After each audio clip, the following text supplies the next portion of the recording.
This week on Dance of Joy, we talk about copy editing the TV guide, freakishly strong babies, and the stereotypical hobbies of sitcom wives. All that and more as we watch season 7, episode 16 of our favorite 80s hit sitcom, Perfect Strangers.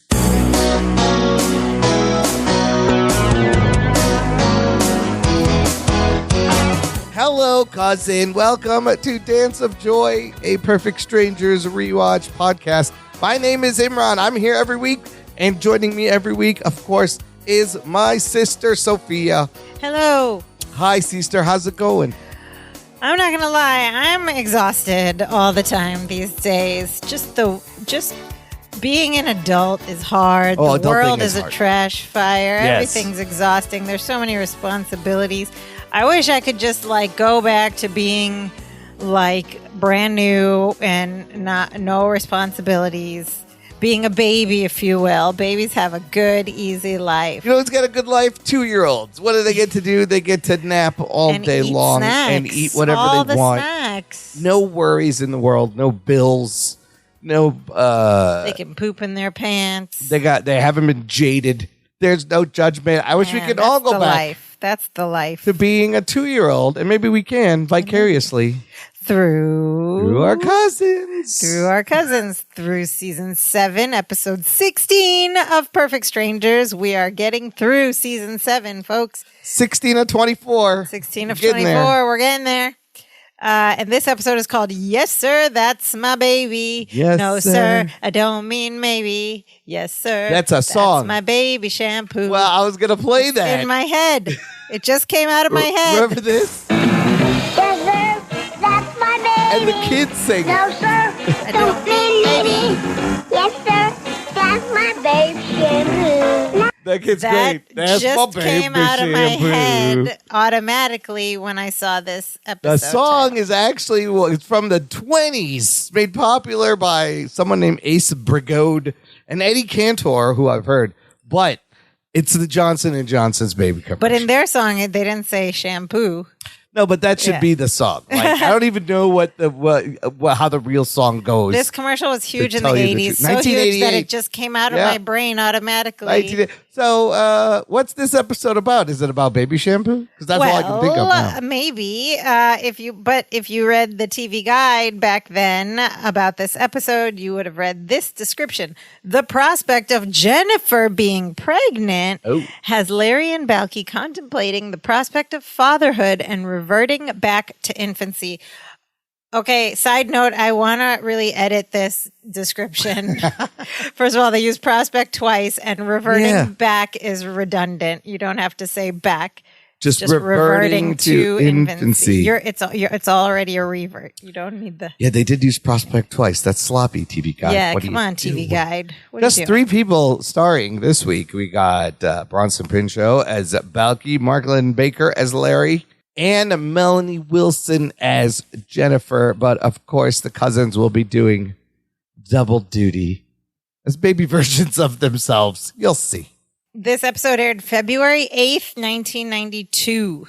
You can stream all of this, watch along, play along on Amazon Prime Video for a small fee currently in 2024. That's where All right, Larry and Balky and babies, let's get into this. Act 1 starts and we're in the kitchen of their big house, and Larry is has a toaster that he's deconstructing, trying to fix on the table. It's a little project with I don't know if he has a screwdriver or something, whatever. And he's fixing this toaster, and Balky comes in holding this little wicker basket with yarn and stuff inside, knitting things. Balky's wearing his finest Easter apparel, apparently, because he's very in pastel pink color. He looks like a Easter egg. And the basket, I was like, this February, what is this Easter? Is this Easter theme? Show?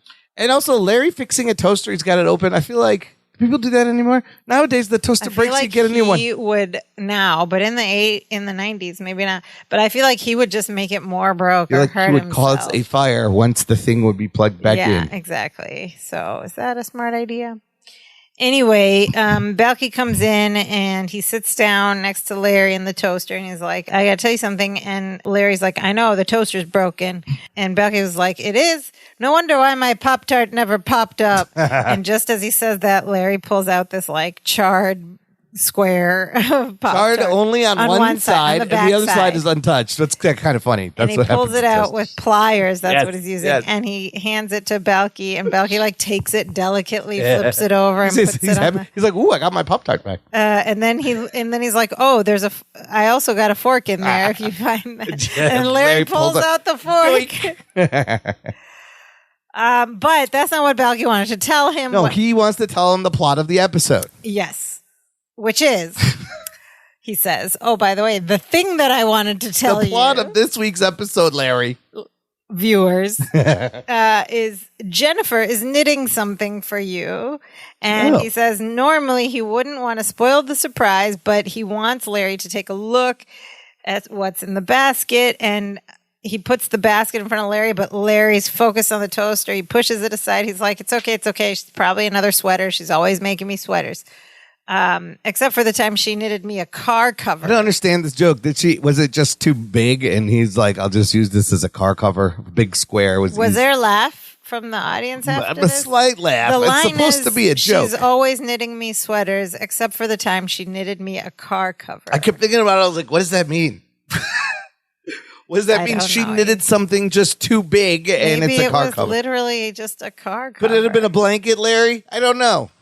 Maybe it was a car cover. No, who's knitting car covers? Jennifer. I don't know. Balky says, no, cousin. She's not knitting you a car cover or a sweater. He goes, she's knitting you these. And he pulls up 2 knitting needles and tiny blue knitted booties. They're like still connected to the needles. Yeah, you know how like the thread is going. Yes. And then baby booties. They're little blue booties. And Larry looks at it. It doesn't really register. He just raises his eyebrows and smiles and goes back to working on the toaster.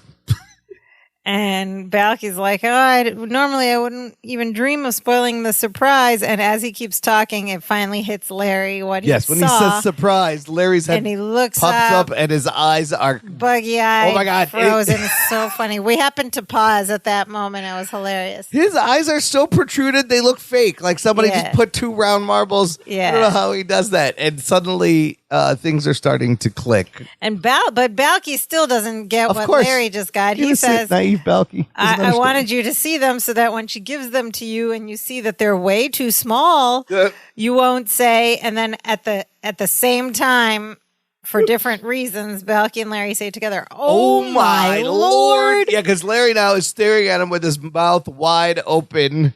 But Balky's afraid he's going to think that they're too small. He says, oh my Lord, he's going to hurt Jennifer's feelings. He doesn't want to hurt her feelings. They're too small. And Larry's like, Balky, do you know what this means? And he says, well, of course I do. Don't be ridiculous. It means Jennifer has grossly misjudged your foot size. First of all, I saw this line coming. I it's knew pretty predictable line. She doesn't know how big your foot is. Your feet are. She thinks you have small feet. And then he picks up Larry's foot and puts it on his lap and then tries to fit one, takes the shoe off and tries to fit. No, he does. He tries to put it over the shoe. Tries to put one of the baby booties on it. And he's like, I think if we stretch it, if we just dip them in something, some kind of saline solution, maybe. And Larry's like, what are you doing? And he stops him. He's like, don't you get it, Balky? And he holds up the booty and he goes, Jennifer's going to have a bah. And he can't say the word. He tries again. Jennifer's going to have a bah. And Balky goes, Jennifer's going to have a sheep? And then he pauses to think and he goes, in the entire history of Meepost, that only happened once. That's a great line. And it just made me think of so many things. I love Where that. Where is this mutant hybrid sheep person? I need to meet them. I love that. Right now. That was a great line. And Larry goes, no, Balky, Jennifer's not going to have a sheep. She's going to have a baby. And Balky goes, a baby what? Which is also pretty funny. And Larry says, a baby Appleton. A baby Appleton. And a baby human. Oh, my God. And then Balky gets all excited. He's like, oh, my goodness, when did Jennifer tell you?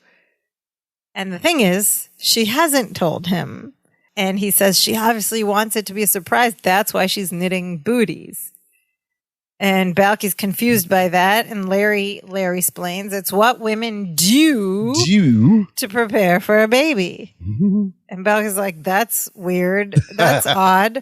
On Mypos, when a woman is expecting a child, all she has to do is dig a deeper well, buy a bigger laundry basket, and pre-chew a lot of meat. Yeah, that's fair.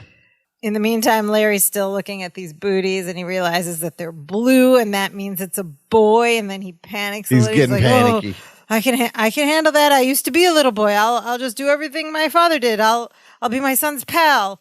I thought he had a bad father. Well, yeah, he does, because the more he talks, you see that he's going to repeat what his father I'll does. be my son's pal. We'll communicate. If he does something wrong, I'll just point it out to him. And when he builds that little car for the soapbox derby, I'll just tell him that it's not good enough.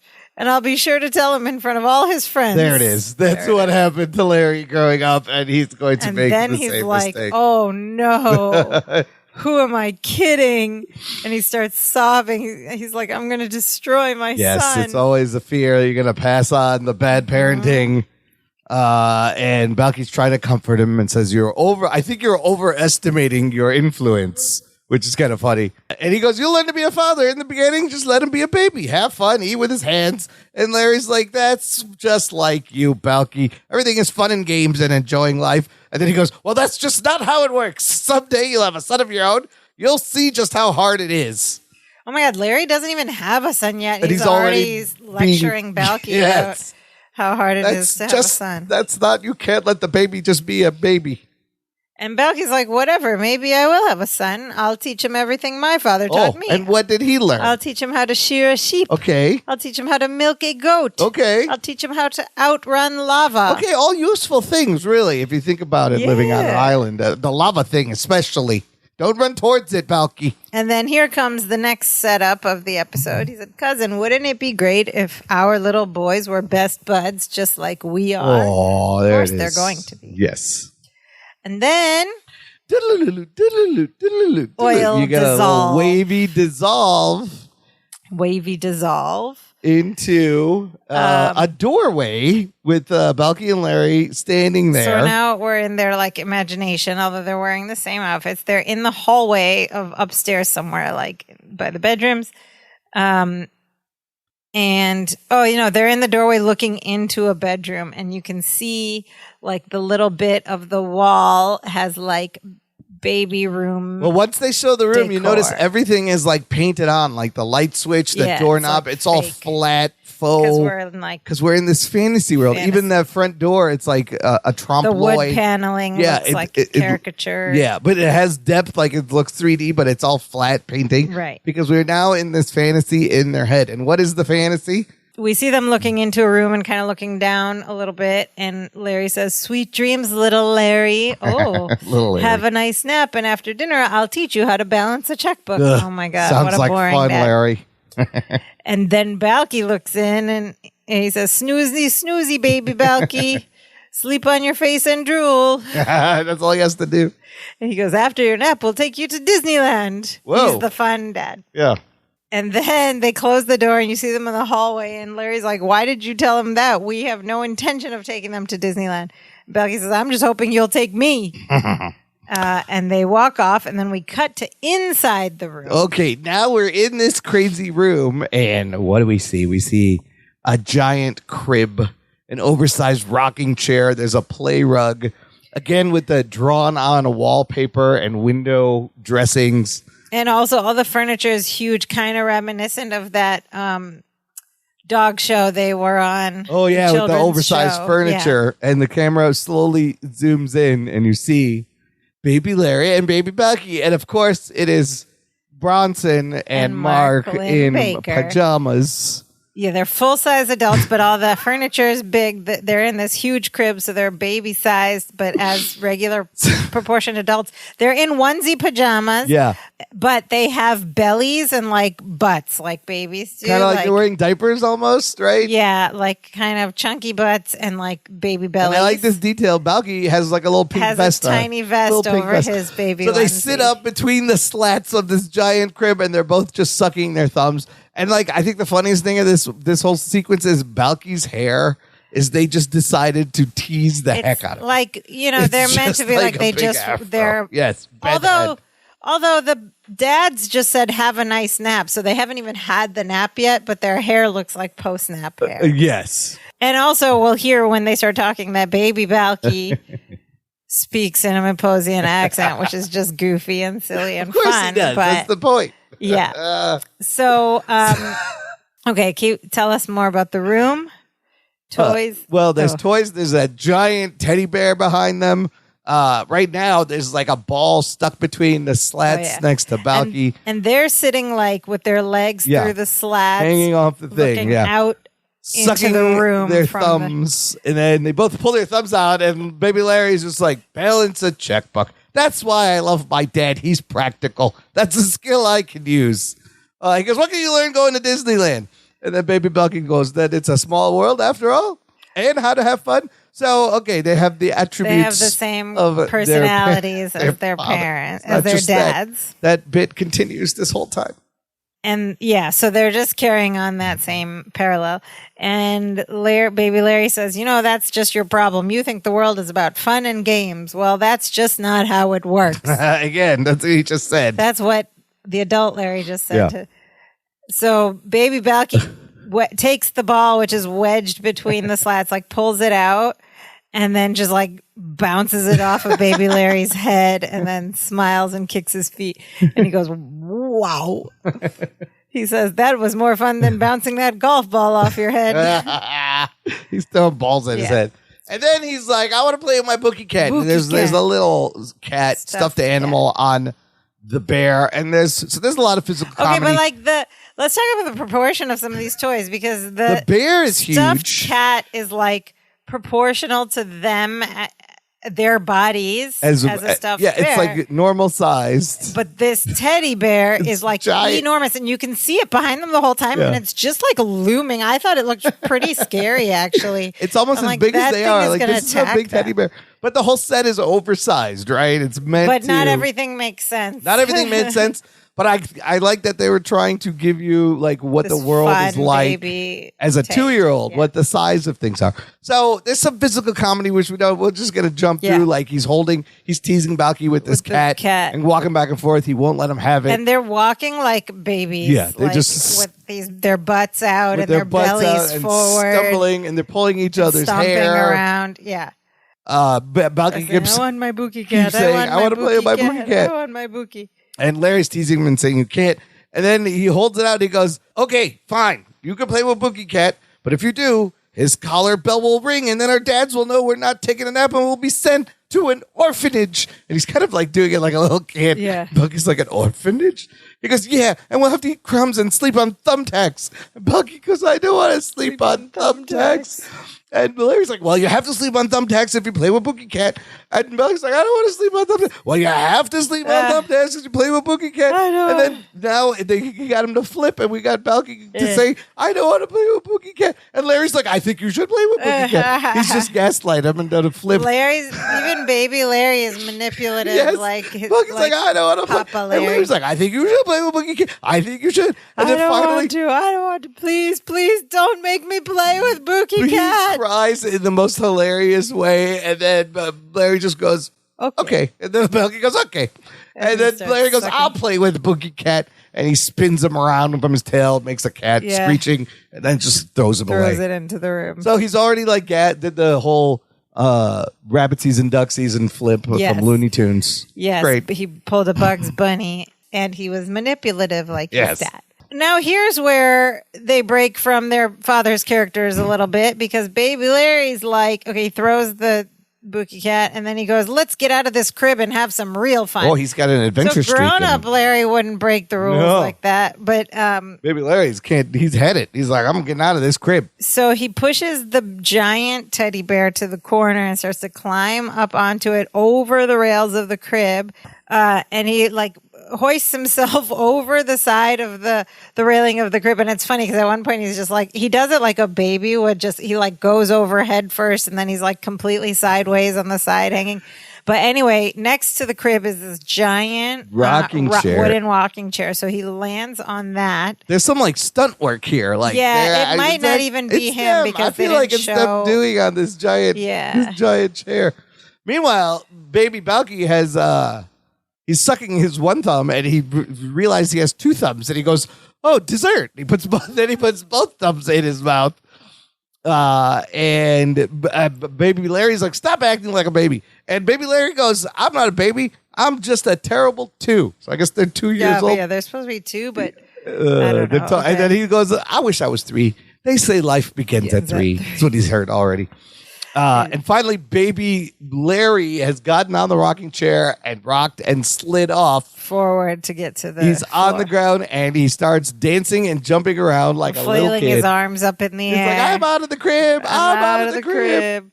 Boy, it sure is fun being out of the crib." And he's jumping around like a baby. And he walks towards the crib where Balky is, and Balky just kicks him in the face. Through the slats. Slats. And he falls backward all the way onto his back. And Balky's like, "I want to be out of the crib." And Larry's like, baby Larry's like, "You can't be out of the crib." Balky's like, "Yes, I can. And I'm beginning to doubt that orphanage story." So baby Balky goes and does the same thing. He starts climbing. Climbs on the giant teddy bear and like, but he puts his legs over first. So at one point he's hanging off half from his waist down with his butt to the camera, and the top half of him is still in the crib. And while he's like dangling there, you see baby Larry like struggle to like push this huge rocking chair out of the way. He moves it away. It's so mean. It's such a mean thing. He's removed his stepping. Because you see Balky's legs looking for the rocking chair, but he's like, Larry "Where's the rocker? Where's the rocker?" And baby Larry hits his foot to be like, "It's right here." Oh, yeah. And he's like, "Where's the rocker?" And then eventually baby Balky kicks Larry in the face again, trying to get down. So baby Balky is on the edge of this crib, and baby Larry's like, "Come on, jump, I'll catch you." And baby Balky goes, "Oh, please, I wasn't born yesterday." No, he wasn't. He was born 2 years ago. 2 years ago. And Larry's like, "Come on, I'm your cousin. I'll catch you. Trust me." And then they go, "Okay, go 1, 2, 3." And Balky jumps. And of course, Larry does not catch him. And Balky lands flat on his butt in a sitting position. And then Larry's like, "Let that be a lesson to you. Never trust anyone over 2." So he must be more 3. Than 2. Yeah. And Balky is 2. And then Balky does the thing that kids do when they suddenly fall down or hurt themselves. They're like quiet for a minute, They're and then when they realize they go, and then he cries. One long extended cry. It's pretty funny. It's pretty good. Like, it's just like how kids cry. And he keeps crying, and baby Larry's like, "Don't cry, our father isn't going to hear us." And he tries to give him a stuffed animal. And he's like, "Here, if you don't cry, Mr. Cuddly Bunny's going to beat the living daylights out of you." And then he cries again and grabs Mr. Cuddly Bunny. And then Larry tries to shove it into his mouth. There's some wrestling on the floor. Yeah. They tussle. At one point, Balky's on top of Larry, and he's shoving the bunny in Larry's mouth. Tropes the two of them have in physical as comedy adults, as adults. There was somebody at the pitch meeting is like, I can't imagine the pitch meeting for this. Like, "Hey, what if they were babies, but they just acted the same, but they're babies? All the same behaviors. Right. We do all the classic tropes, Balky Larry tropes, but they're babies." Yeah. And then finally, they both like sit up. And they're messing with each other, and then they just both start crying real loud, and then they both stick their thumb in their mouth to comfort themselves to stop crying. And they're going to do this a number of times. This is a repetitive thing because they cry, they put their thumbs in their mouth, and then they both pull it out.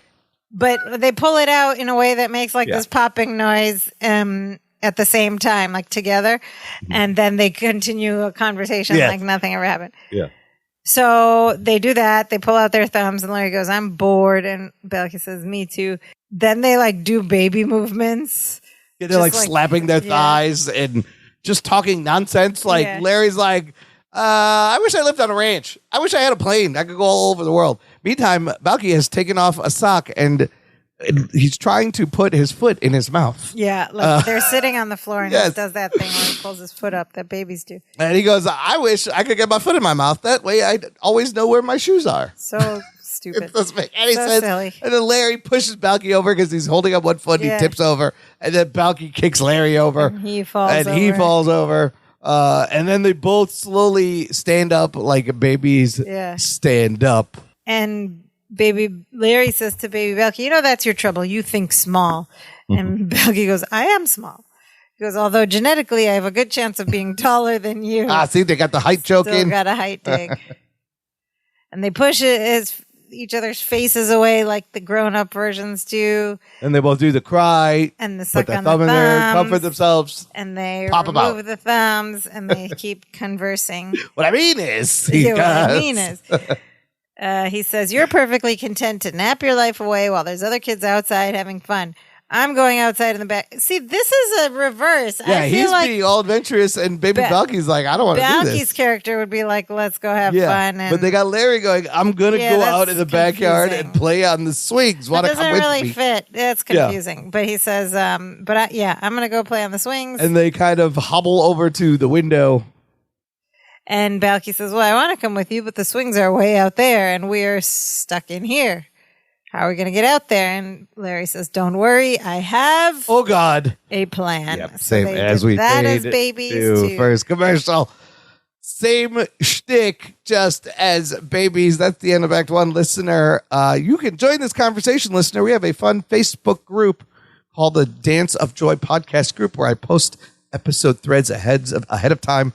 You can leave your comments, questions, memories. We'll roll it into the show. You can also just say hi. Geek out about Perfect Strangers. It's all a lot of fun. Meet other people who love Perfect Strangers and who listen to the podcast. All in the lovely Facebook group. Join it now.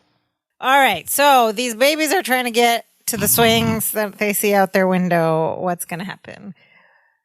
Act 2 begins with baby Larry and Balky still in that same room, and now they've got this big group of blocks. The blocks with the letters, the wooden blocks with like letters and numbers. You know how we talked about proportion and oversized things in proportion to an adult human being like a 2-year-old.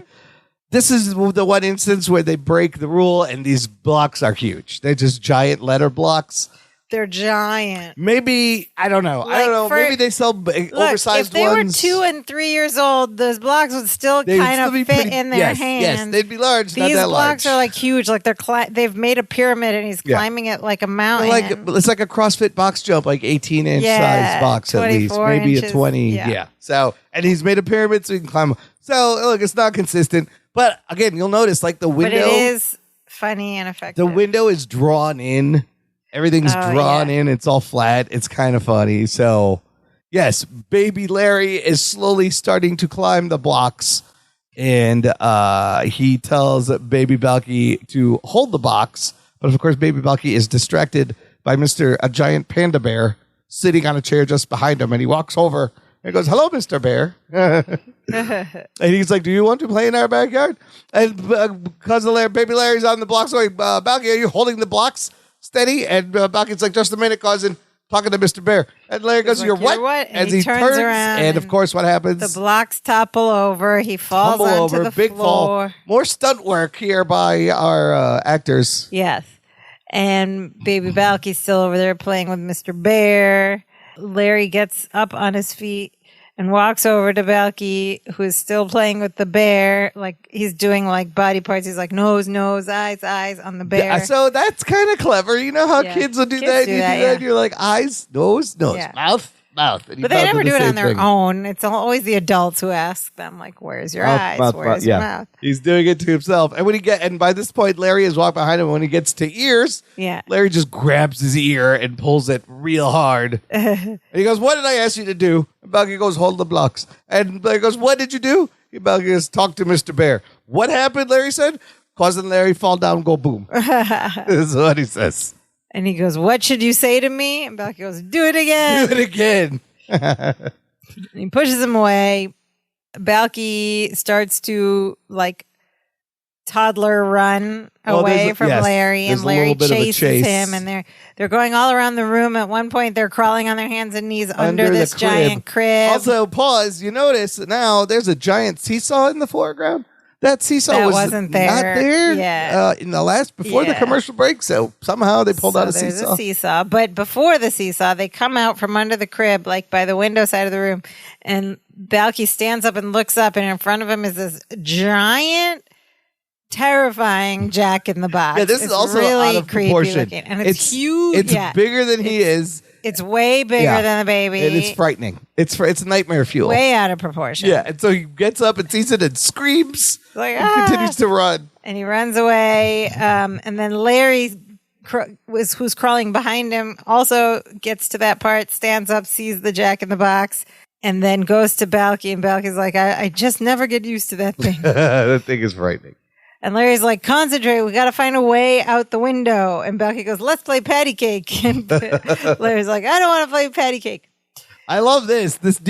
See, I wish there was more stuff like this. So after he goes, I don't want to play patty cake, baby Balky goes, well, I can't say I blame you. I mean, patty cake. What is that anyway? And who is this baker's man? Why does he have to make me a cake as fast as he can? Where is the quality in that? Yeah, I love that too. There should be more like the deconstruction of these baby things that they do another one later. That's really clever. Like they could have left out all the Larry Balky tropes and done more of just that. This, more wordplay. Who is Patty? Like that's funny. Who is patty cake? Patty? What is it? What is this patty cake? Who's the baker's What is that? What does that mean?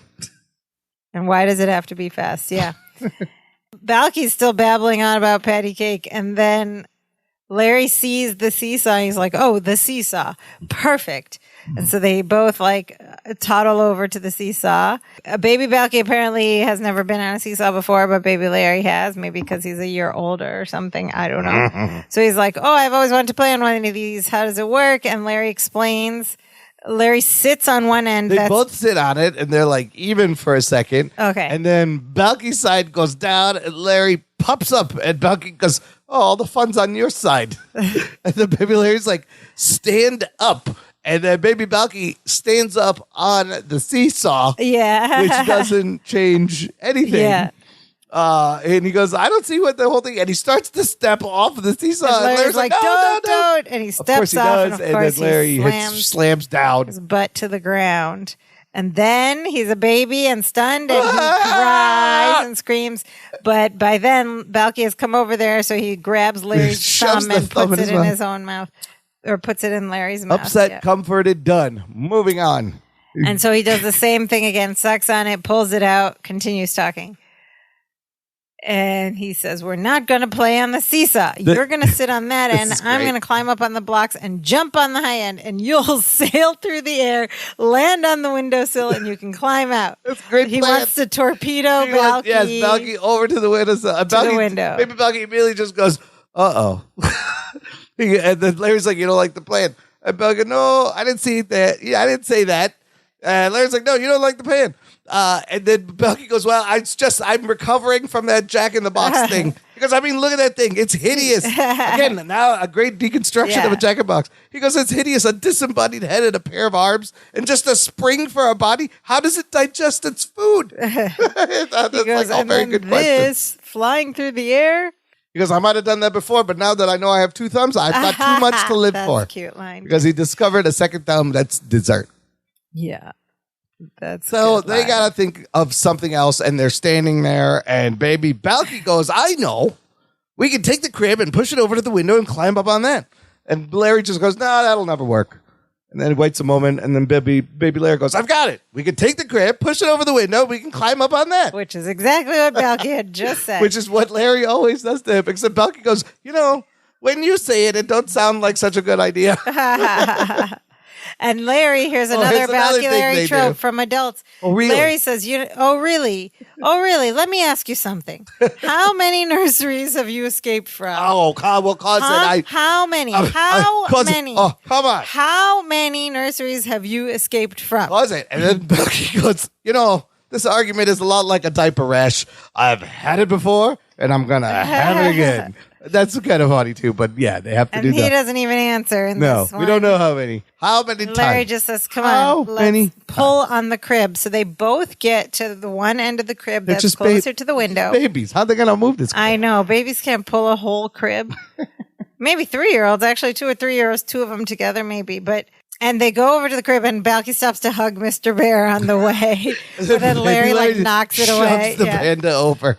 And he's like, okay, ready. So they're both on like the short end of the crib that's closer to the window. And he goes, and they're like near the slats holding onto it. And he goes, okay, on 3, ready? 1, 2, 3. And Larry pulls real hard, but Balky pushes real hard.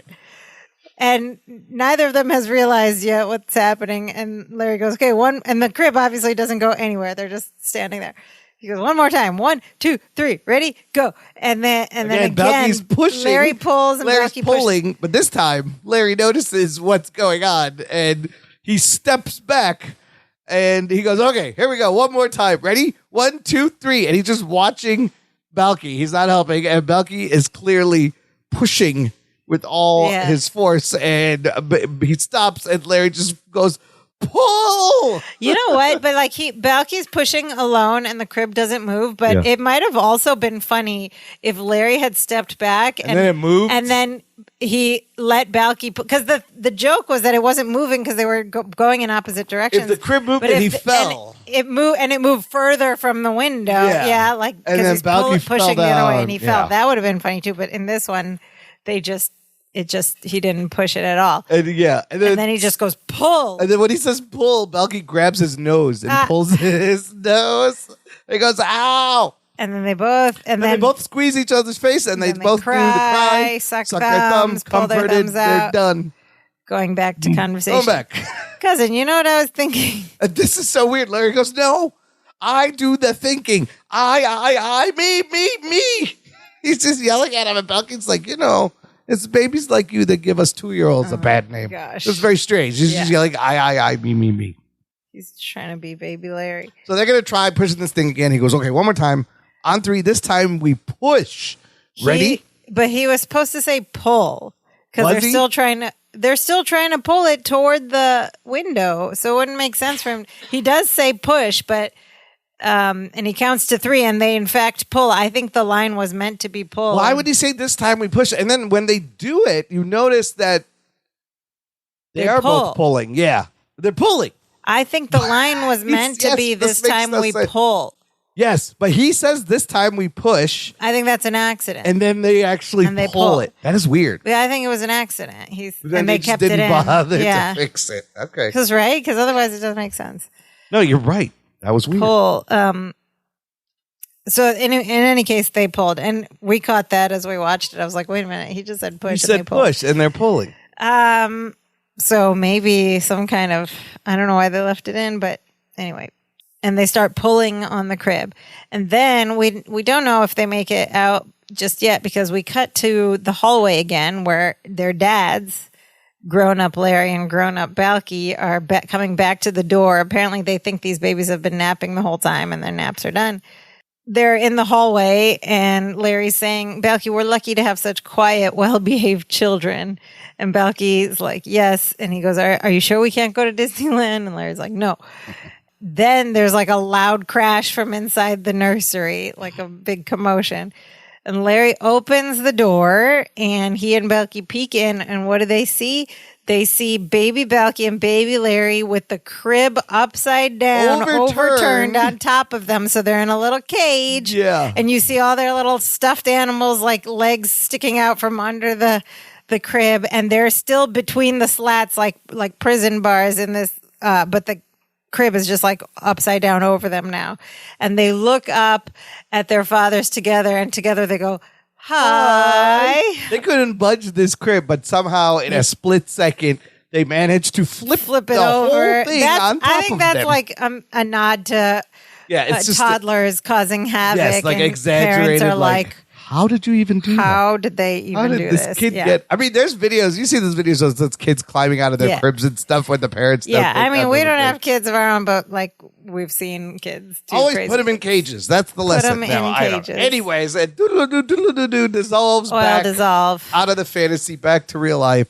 And they're in the kitchen. They're still sitting in the kitchen with the toaster and the basket. And booties. Larry's like panicking now. He's like, oh God, Balky, our children are going to be just like us. And I'm not ready to have a child. So, he's really panicking. Hold on.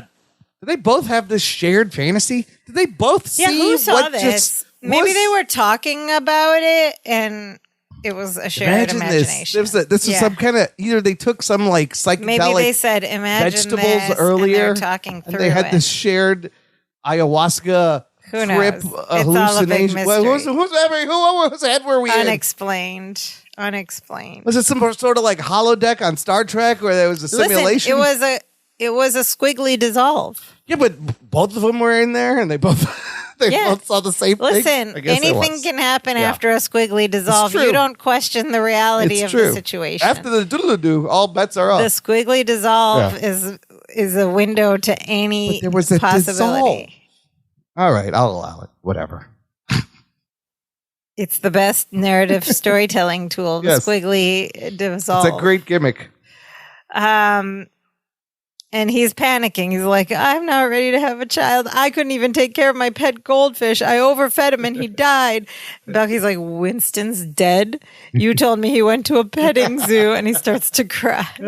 A petting zoo for a goldfish is so funny. I never even met this goldfish. Then Jennifer walks in the back door from outside. She's all cheerful. She's like, hi. She says, Larry, I have some very excited news.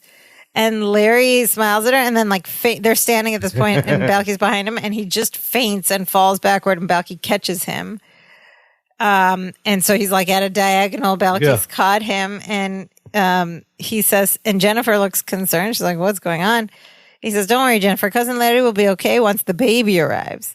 And Jennifer goes, baby, how did Larry know my cousin Lucille is having a baby? Cousin Lucille is having the baby. And then Balky pushes Larry back to standing right at the right moment. And Larry's suddenly awake. He goes, your cousin Lucille is having a baby? That'll snap him out of it. And Jennifer says, yep, she's due in the spring. And Larry says, you're not having a baby? And Jennifer says, no. And she goes, Larry, if I were, you'd be the second one to know. And she kisses him and exits the scene. And Balky says, wonder who she's planning on telling first. And Larry just takes a beat to hear it. And then his face gets pensive and confused. It's great because first he's like, that's a dumb question. Because the expression is usually, the expression is you'll be the first one to know. I assume she meant after her, he'll be the second one to know. Obviously She's third, the first one. because the doctor's going to know. Oh, maybe the doctor's the first one maybe to know. she could do a home test and he could be the She finds second out one. he will be the second one. But then I thought she was talking about herself too. Yes, but it was like a weird funny joke how that Larry, they left it and then Larry open. doubts it. You see his face. He's like, "Wait a minute, who is the first one?" Like, almost Maybe making it's him Marianne, doubt it. Yeah. best friend first. All right, so we cross-dissolve to later that evening, and Jennifer and Larry are in bed. In bed. Okay, wait. Let's describe their bedroom a little bit. Yeah, Larry's got a book, first of all. 80, yeah, Larry's in bed in like a collared matching pajama set, very like old man Scrooge or whatever, and he's got a hardcover book. He's just reading, and they're just like television sitcom, sitting up in bed next to each other. Reading a book. That's how everyone reads books when they're married, I guess, when they're partnered. Just totally upright, 90-degree angle in bed, read a book. That's how you read a book. That's not how I read a book, but okay. And they have this headboard behind. The whole room is like pastel green. Yeah. They have this headboard that's like a dark brown wicker. It's a wicker headboard. Like that bed woven is huge. basket style, woven wicker and headboard. then this comforter with the floral print is so 80s very and 90s. 80s and 90s. I'm pretty sure we had one that was very similar to that. Oh, yeah. Until recently, like frills on the pillowcases. Yeah, and there's a floral duvet cover, whatever. There's a little runner on the wall of like a floral print in the very middle. But man, that it's very like your grandma's bathroom or something. That comforter is so 80s. Yeah. So 90s. This was the hot young couple bedroom style, I guess. And so Larry's reading a book. Jennifer like snuggles up close to him and she's like, Larry, are you disappointed that the baby is my cousin's and not ours? Ooh. And Larry's like, no, not at all. And then she looks a little disappointed and surprised. And then he sees that she was like, oh, because she's expecting him to be like, oh, let's have a baby. And Larry's like, oh, okay, well, maybe a little. And he says to her, but like, I promise you when the time comes, I'm going to learn everything there is to know about fatherhood. And Jennifer's like, oh, Larry, you'll make a wonderful father. How could she honestly think that? After all they've been through. Oh, Larry, you'll make a wonderful father. All the dangerous situations he's put him in. And then they kiss, and then Larry just goes back to his book. Squeezes her hand, like goes back to reading his book. And Jennifer just looks like disappointed and like, what the heck? And then she goes, but Larry, aren't you forgetting one very important step towards becoming a father? Larry's thinking, he's like, nudge, nudge, wink, wink. And then he doesn't get it. And Jennifer just sits there staring at him. And then he's like, oh.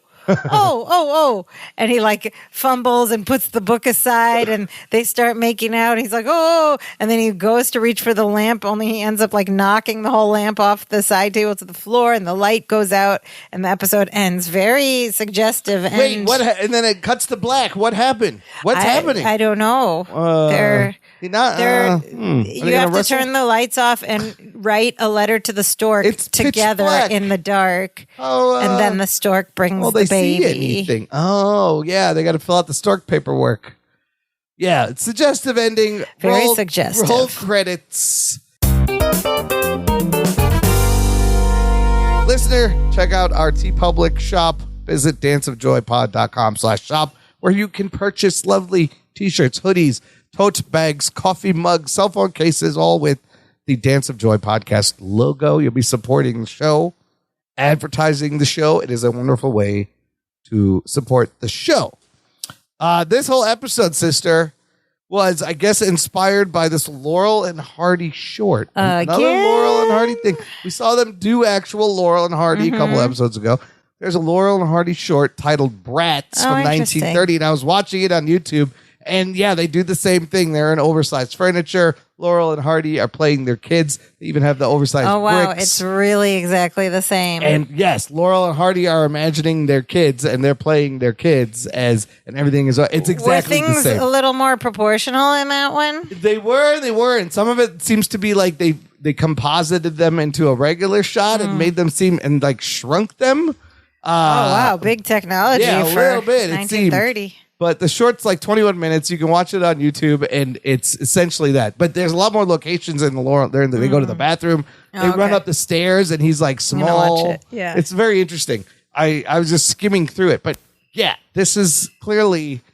I mean, they even have a bedroom with like drawings on the wall and stuff. I think this is exactly... Does the room look this... Hold on. Oh, they're in the like old timey baby, like what do we call these jumpsuits? Yeah, that has like the white collar and like a sailor collar. Yeah.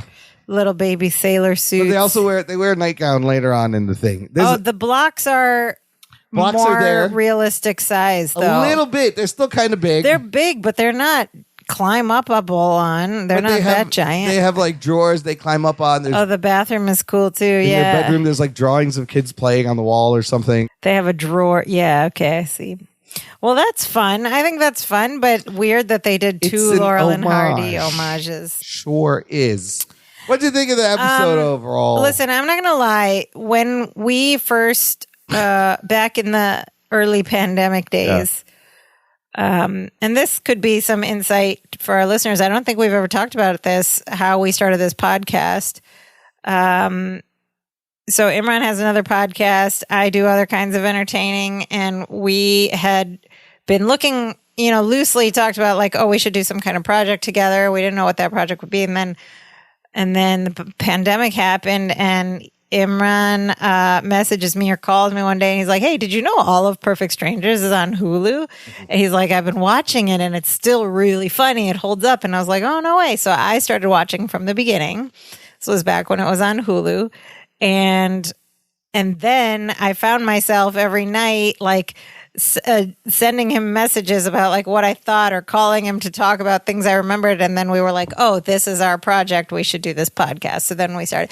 But in that time, I kept on watching, and I'm not going to lie. I didn't watch ahead. I watched ahead, but this was the episode that made me stop. You bailed, so did you not watch the rest of these? This is the episode where I started to think, okay, well, no, because I did watch the next one as well, at least. But it was right around here where I was like, ugh. Because listen, remember when the show used to have lessons at the end? Lesson time? Yeah, there was lesson time. We haven't had a lesson in a long time. However, watching it again just now, today, I mean, it's goofy, it's light. It's very clear that they were like, we just want to have a reason to make them babies. Maybe inspired by Laurel and Hardy.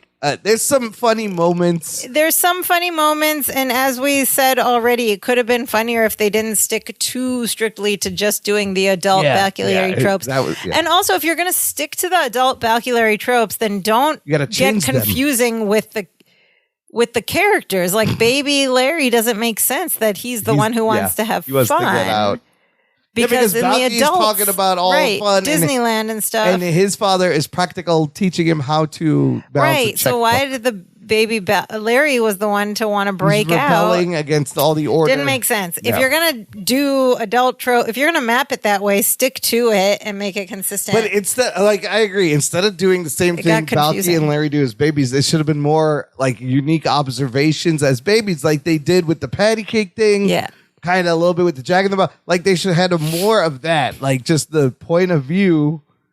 Yeah. I don't know. So I mean, I think we're thinking too deeply into it. I think it was meant to just be like a fun, which is our what we do, obviously, for this show.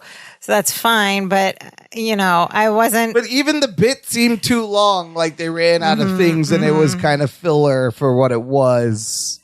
Correct. Because it was kind of repetitive and I don't know. It was all right. It was correct. It was so goofy. It was so goofy.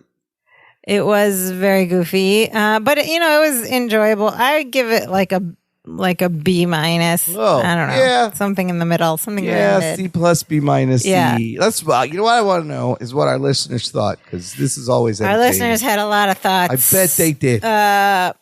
Much of which aligned with our thoughts. First up, we have listener cousin Edith Andrews, who actually didn't align with us, but Edith Andrews writes, I remember this one more than the others, LOL, I guess, because it's just so unique, and their physical comedy, as usual, was awesome.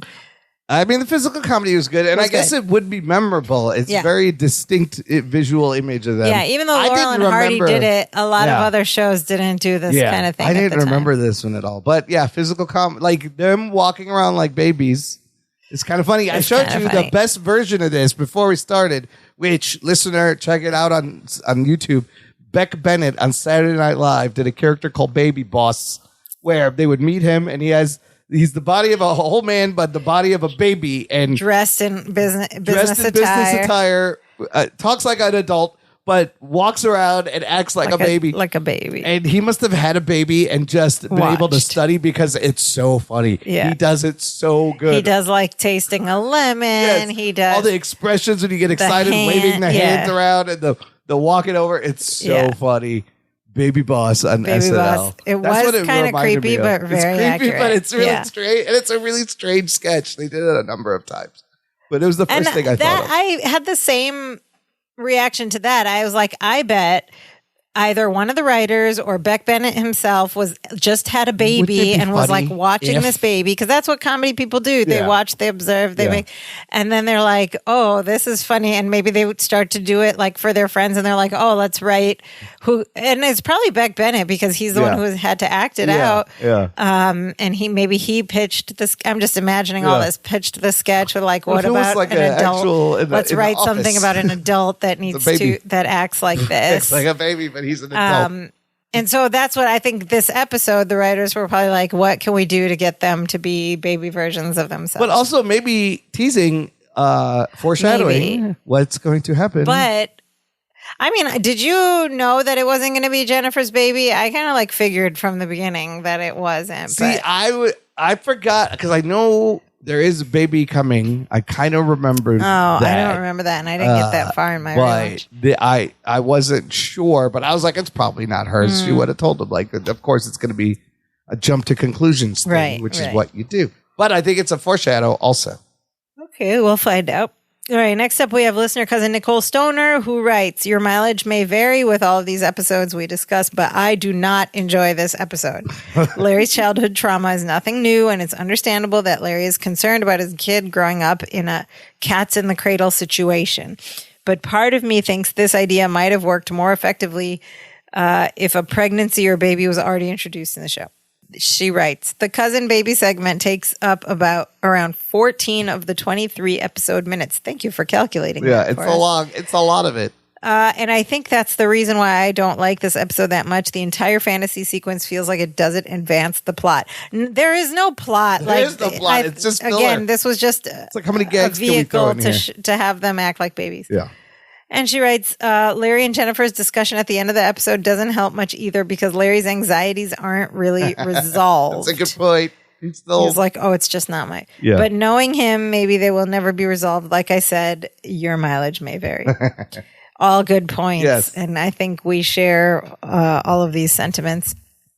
Next up, we have listener cousin Pam Hitchcock, who writes, "This one has left me flabbergasted!" Exclamation mark. Flabbergasted. Flabbergasted. Yikes. But she brings up a good reason. She says the writers have to know the difference between toddlers and babies. And I really appreciate all of these comments I'm about to read from Cousin Pam, because Cousin Pam has had children. We have only observed children, but she knows all the intricacies she's about of to break it toddlers down. and babies. Right. And I love it. Okay. So here's the breakdown. The writers have to know the difference between toddlers and babies, yet they seem to have written them interchangeably. Yeah. For instance, a 2-year-old is not just discovering he has 2 thumbs. This is fair. She says Bronson's tan looked jarring on a toddler. It kept distracting me. Here's more. The proportions of the furniture and toys in the room were bizarre. Of course, I know it was to fit the plot. The rocking chair and blocks were huge to be used as climbing props, but some toys and furniture were in the correct proportion to the boys. It was perplexing. Why was the stuffed animal in the crib huge? That could have suffocated a Absolutely. kid. That room's a death trap, not to mention a nightmare in the making with that huge, grotesque Jack in the Box. I think what I'm inelegantly trying to say is that there was no consistency. Yeah, Correct. she's correct. Also, little Larry and little Balky sure look unkempt. His hair That was crazy hair. Yes. Bronson's was to the nth degree. They hadn't even had a nap yet to make their hair look He wild. just messed it up that way. And I think those diapers need checking. They walked like Frankenstein's monster and constantly sucked. Oh, cousin Pam, I appreciate you saying Frankenstein's monster Not Frankenstein, and not because Frankenstein. Frankenstein was the doctor, and Frankenstein's I'm always monster. that person. I'm like, Yeah. actually, It's you mean Frankenstein's monster. She said it right. I feel like cousin Pam and I would be good friends. They walked like Frankenstein's monster and constantly sucked their thumbs. I'm not trying to sound like an expert on toddlers, but I've had 3 of them. You are an expert. You are. It's okay to sound like one. I've had 3 of them and taken care of and known dozens more. I know it's exaggeration effect, but it just annoyed me. Fair points. She writes, rule of thumb with 2-year-olds. If they're too quiet, check on them. If they're too noisy, check on them. Best rule, keep them within eye view and be prepared to sprint. And maybe don't keep things they can climb next to them. Toddler's going to climb. I can't believe Fantasy Larry didn't hear all that commotion and that he hadn't learned anything at all in 2 years of fatherhood. More than 2 years. Yeah. I guess that's the point of the episode, but did we need this clunkiness? Cousin Pam had a lot of comments. She writes, I don't know what Larry's been teaching or not teaching his son in his fantasy, but little Larry is a bully. Yes, he is. Larry started out not ready to be a father and ended not ready to be a father. Yes. Of course he's not ready. He seems to think he has to be a perfect father to a perfect child. So what did we and Larry learn here? Absolutely nothing we didn't know. Yeah, there was no more moral. Remember when there were lessons? No lessons. There's no character growth, even nothing. They've grown. They're done growing. Yeah, they're done growing. I really didn't care for the episode. I watched it several times, but it felt fake and contrived, just built around physical comedy that fell short of the mark for me. So some people wanted more. I know a lot of people like this episode, but for me personally, it's one of my most disliked episodes of the entire series. Whoa. It's a shame because a better execution and script rewriting could have made it an enjoyable episode. Yeah, I can agree with that. Yeah. She gives it 9 Baba Stickies. Oof. That's low on the negative scale. She says, I wish they'd stop with the homages. After the last failed Laurel and Hardy attempt, this one was barely any better in my opinion. Not everyone thinks Laurel and Hardy are all really that. love Laurel and Hardy. Maybe not anymore, but I think back in 80s, 90s, maybe we still thought fondly about them. A personal aside I'd like to share, she writes, our 8-month-old son's crib. Oh, this is a good story. She says, our 8-month-old son's crib was in our bedroom. For several mornings, we woke up to him standing at the side of the bed, creepy, and just assumed his older sister was pranking us. But then, one morning, we were lying in bed and watched him go to the end of the side rail and carefully maneuver himself down to the floor at 8 months. Wow. He then crawled over and pulled himself up to standing by the mattress. Looked all smiling and proud of himself. If anyone had told me their 8-month-old baby did this, I would have never This kid's believed going to them. be an Olympian gymnast. He's gonna be a really good gym. That's amazing. At 8 months, yeah, you can't. You got to keep an eye on those kids all the time. You can't just close the door and walk away. But babies sometimes are like freakishly. I don't know. I just remember this story that our mom tells me about me. And it was way less than 8 months. I was like, first of all, I was like a month early. She says she was just going to the regular checkup appointment to her doctor, drove herself, 8 months pregnant, parked in the parking lot of the hospital, walked through the hospital, through the parking lot, got to the appointment. And then the doctor's like, ma'am, you're in labor. And she's like, okay, let me call my husband. She just like drove herself to this doctor's appointment. They're like, you're having a baby. Went in labor. And so it was 4 weeks early. And then she said, I was like, so preemie. And the way she tells it, she's like, we're in the hospital for a little bit. And this baby, me, was born at 8 months. At one point there were like nurses and stuff in the room, and the baby was on, I guess, like maybe against her or on my stomach or something, lifted my head up, turned it to the other side, and put the head down, like newborn, with this like neck strength. And the nurses were all like, whoa, flabbergasted. And my mom was like, yeah, I knew you were going to be some kind of strong person. I'm like, oh, geez.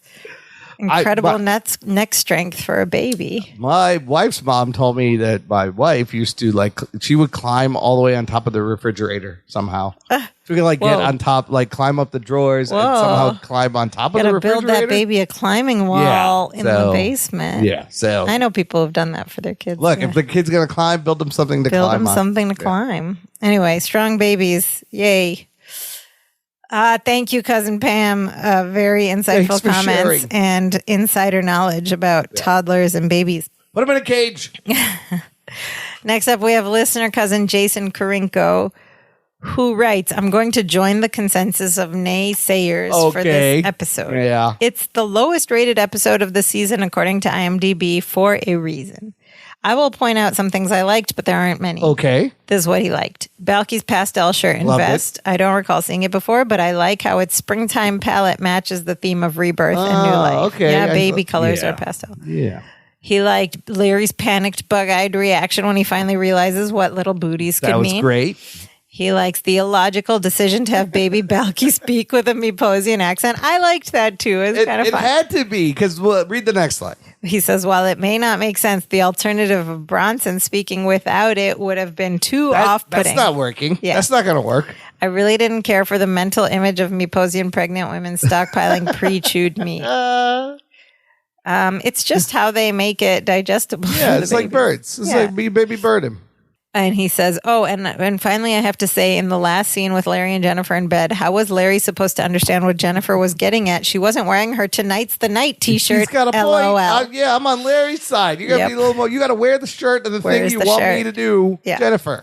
Otherwise, he's going to read his book. Otherwise, I got to finish this book. I'm at the end of this chapter. It's really thrilling. Thank you, Jason Karinko. Next up, we have listener cousin Whitney Smith, who liked this episode. So we have Whitney Smith and Edith Andrews both liked it. Whitney Smith liked the episode, and she said, after reading everyone else's comments, I feel like our group cousins are putting too much depth and analyzing it too much. It's just the cousins as themselves, but as babies. I mean, okay, so that's really what it was. She's fair too, right? Like fair. You can't overanalyze it, but it was literally just the cousins as babies. That was the whole pitch. There was no writing. They were just do the same things you do as adults. Added some depth to it, but it was just the cousin and the baby. So is it unfair to analyze it the way whatever? Just a fluff episode. They're kind of. They've all been lately, but she liked a lot of their baby shenanigans.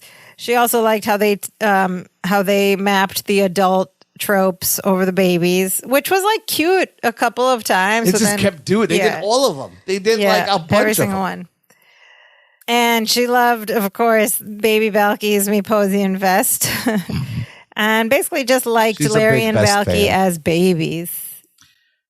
Fair enough. Fair Don't enough. be ridiculous was said once. Of course I have. Don't be ridiculous. And how are we not going to have a Dimitri You think the there'd be like a babies. baby Dimitri, or he would Giant put Dimitri. a giant Dimitri in there in the background or something? That giant bear in the crib could have been a giant Where Dimitri. did they find a bear that big? It was so creepy. I mean, bears do come that big It at was like carnivals adult and size. stuff. Yeah, it was as big as a person. But like, what if they had a big Dimitri sheep? No, we couldn't. They weren't in the living room. We don't get the mantle. We don't get the picture. No, like an actual I know. sheep. You Like could have- also in a onesie, Yes, a baby Dimitri. in the background of the crib of the bedroom. Could have been in Or there. or that boogie cat could have been a Dimitri. Yeah. I don't know what the Bookie Cat is. Where that came. Yeah, up what's a boogie cat? It could have been a Dimitri, and that would have I been so nice. Okay, now we have come to Perfect Strangers Today, or PS Today, which is the segment of this podcast in which we discuss, can we or should we remake this episode today? Will things hold up? Does anything need to change? Is it doable? Yeah, you can make it today, Yeah. and I just mentioned how you do it. You watch the Beck Bennett sketches, Yeah. and you make it like do that. that, yeah. Because, like, there you see he's actually observed the little nuances of toddler movement and made them funny and like made them. So in fact, it has exaggerate. been done better. It kind of has already. been done and done better. I So felt yeah, everything in this is still pretty timeless. There's Like nothing- the knitting yeah. of the. I mean, you made a point about how they never established Jennifer. like, is we've a never knitter. heard about Jennifer knitting before. Here's the like, thing: she's a woman. They all know how to knit. That's why just every time what's we see assumed. them now in this house together, they're like painting their nails when the What do you boy think comes. she's doing all day? She's sitting Aw. around knitting. All No, girls. she goes to work. Oh, I thought all women just know how to knit. Like they're just born with this knowledge. No, that's not how it works. Okay. I think Jennifer and Marianne like play tennis. They look like they would play They tennis. play like pickleball or paddle, or squash. If or they were what's the thing millennials against the right wall? now, or like whatever 30-year-olds are now, actually they probably would be. Knitting's like hot with young people now, but Oh, in the is it? 90s it was still like an old person's But do thing. they do like hot knitting, or knitting something and stupid? crocheting? Wouldn't hot knitting be funny? Just do it in the hot room. Hot knitting yoga. You got to do hot yoga while you're knitting. That's funny. No, they'd be out doing Pilates and stuff. No, and it's like joining- sip and knit. You Si- drink yeah, like drink sip and- wine sip and art, knit sip and paint. in Yeah. a little. It's just an excuse to get drunk. Craft shop, Nobody's yeah. knitting. It's just an excuse to get But drunk. crocheting is really big with young people now too. But the whole, I like the booties thing still Yeah, kinda holds everything up. can hold up. Like, It's all timeless. There wasn't even any references No, except for this Johnson and Johnson commercial or yeah. this song. But that wasn't the even title. really mentioned. It was the title. Yeah, there wasn't any kind of references No to, references to Really, anything. just them as babies. Yeah, there were no cultural references here. Yeah, And really becomes a physical comedy showcase, right? That's all it is. It's like, which is the sketch. and the sketch is like effective in doing this in like 3-4 minutes. Yeah. I don't know what you would do with 14 like minutes. 24 minutes And here. they yeah. had like hints of that. Some of their movement when they're walking and they're calling, they had hints of that. But I don't know. It wasn't as detailed as Beck Bennett. Yeah, Beck Bennett doing But Baby Boss is hilarious. On the basis of So PS fun. Today, I think it gets a pretty high PS Today score I think so. because it's timeless. You could do it now. You could have fun with giant furniture and maybe pay more attention Also, to what the was that? proportions. Remember Lily Tomlin's thing where Yeah. she's sitting in a big rocking Yeah, chair? that's I thought of also that also. She's not a baby, but I think she's like a I child. think or that a was on little like toddler. Sesame Street or something. Anyways, that's it for this week, cousin listener. Make sure you come back next week. We have a celebrity sighting, a celebrity guest star joining and fulfilling Ooh, Balky's who could it dream. be? It is Mipos' favorite singer. That's all I'm going to say. Favorite performer. You should know who I'm talking about I know who you're talking by this point. In the meantime, another way to support the show is by buying us a virtual coffee. There's a little button on our website that says buy us a coffee. It is a virtual tip jar. We'll take digdas, we'll take rubles, we'll take pesos, rupees, whatever you got. Scratch change in your sofa. All helps the show continue to move forward till we get to the grand finale. Listen, we have set Season our 8. goal, and we told you about it too in the beginning So of the year. you talked about when we started. We started the show in October of 2020 on your birthday. Actually, the first show posted. It did? Yes. Oh, that's so lovely. You look at the posted date. It was October 16, 2020. Oh, that's so It is lovely. now 2024, and we should have been done by now. If we did every single week without taking any breaks, we would have been done a while ago. And it's going to be close. At the beginning of this year, we made a joke. We were like, if we're still doing this at New Year's next year, something has gone wrong. We must finish it. But, Imran and I are busy to a healthy level Things in our happen. individual lives, and we have to take breaks sometimes. But we were just doing the math. We have about 16 maybe like 18 episodes plus a season break and a finale and a a wrap up. So 18 episodes, let's say, left. And so we it's gonna need, be close.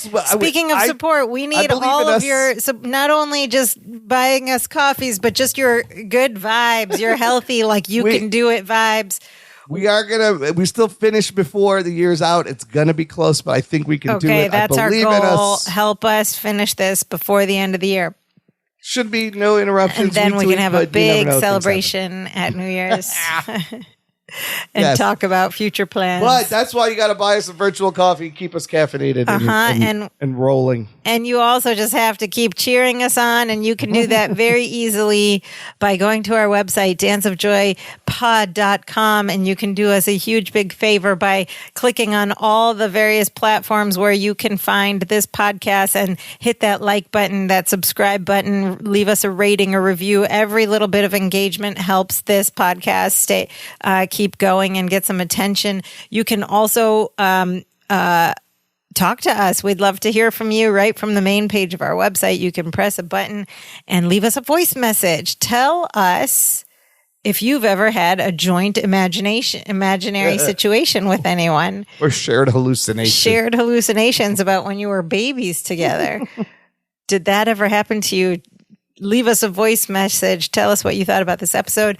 If you'd rather, if you prefer the written word, you can send us an email at danceofjoypod@gmail.com or connect with us and send us a note on any of our social media accounts. At the very least, please go there and follow our accounts. That helps as well. We're on Facebook, Twitter, and Instagram, Dance of Joy Pod.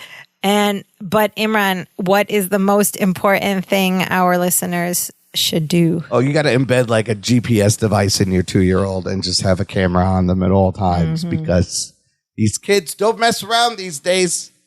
You could be 1-year-olds watching YouTube getting ideas. That's what's happening. And buying things. Yes. Oh, did you see that story? This girl, I saw this video. This girl spent like $400 of groceries and had it delivered on her mom's account. She's like a toddler. Yeah. Well, she was like maybe like a 6-year-old.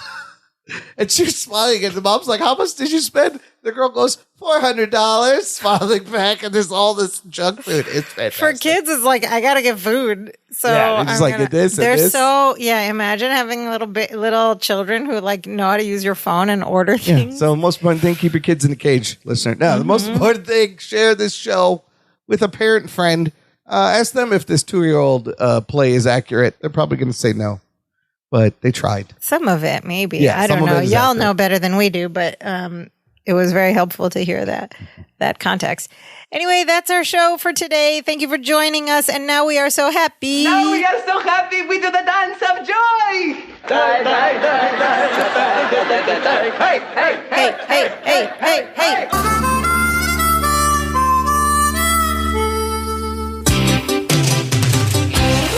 Okay, also it would have been cool if baby Balky and baby Larry did a baby dance of joy.